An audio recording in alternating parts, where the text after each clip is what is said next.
Hello and welcome to Asia News Today. I need to start by apologising for my slightly dishevelled look. Got a problem with my shaver, which I'll sort out today. But to compensate, I'm wearing this outrageous t-shirt to take your mind off my face.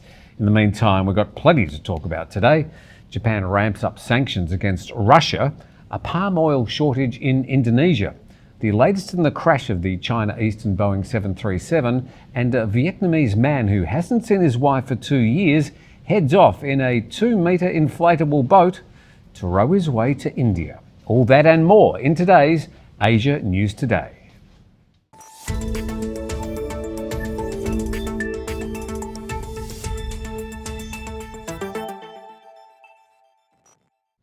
Search and rescue teams in the southern region of Wuxia, China, have located one of 2 black boxes from the China Eastern flight that nosedived into remote hills on Monday. Zhu Tao, the director of the Aviation Safety Office of the Civil Aviation Administration of China, says the black box found yesterday is likely the cockpit voice recorder. The China Eastern Airlines Boeing 737-800, carrying 132 passengers and crew, nosedived into remote local hills from its cruising altitude mid-Monday afternoon. Commercial passenger jets carry 2 black box recorders, one that captures flight data and the other that records cockpit communications, including conversations with the air traffic controllers. The box has now been shipped to a professional civil aviation agency in Beijing for data analysis. Officials noted that the box's technical recording unit appears fairly intact, although the exterior box was severely damaged. Ukrainian President Zelensky has delivered an online speech directed at Japanese lawmakers, raising the potential horror of nuclear disaster in his country, clearly alluding to key moments in Japan's modern history back in 1945.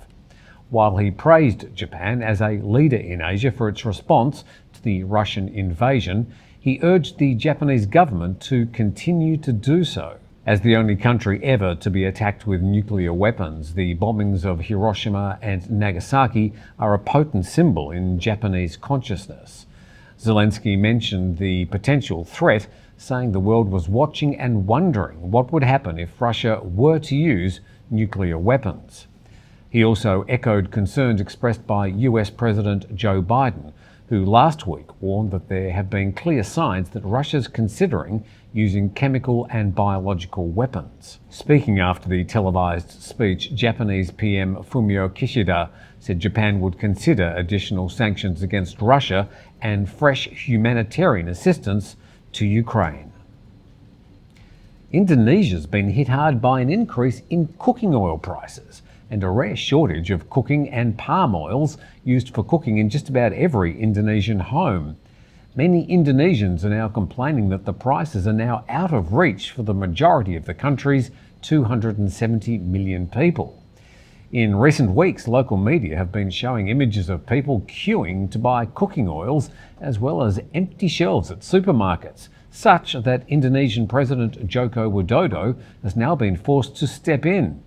The shortage is an irony, since Indonesia is the world's biggest producer of crude palm oil, which is the main ingredient in many oil-based products, including cooking oils. The cooking oil scarcity is also affecting street food vendors and restaurants across Indonesia, many who have already been forced to close because of the shortage or highly inflated prices. Thailand's now working closely with neighbouring authorities in Malaysia to reopen all land borders by May the 1st. There are many such land borders between the 2 countries, principally in the south of Naritawat, Yala and Satun in Thailand, and Perlis, Kedah, Perak and Kelantan in Malaysia. Thailand's Tourism and Sports Minister says that Thailand would have to get clearance and permission from the country's COVID authorities to reopen more entry points between the 2 countries. At present, the Sadao Customs Immigration and Quarantine border crossing in Songkhla is the only entry point for travellers entering the Kingdom of Thailand from Malaysia.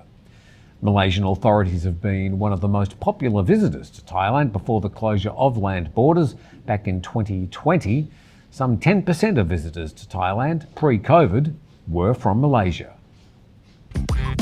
You love the Thaiger. Now subscribe to our new YouTube lifestyle channel, Bounce. Thailand's food, travel, challenges, and just about anything that isn't news.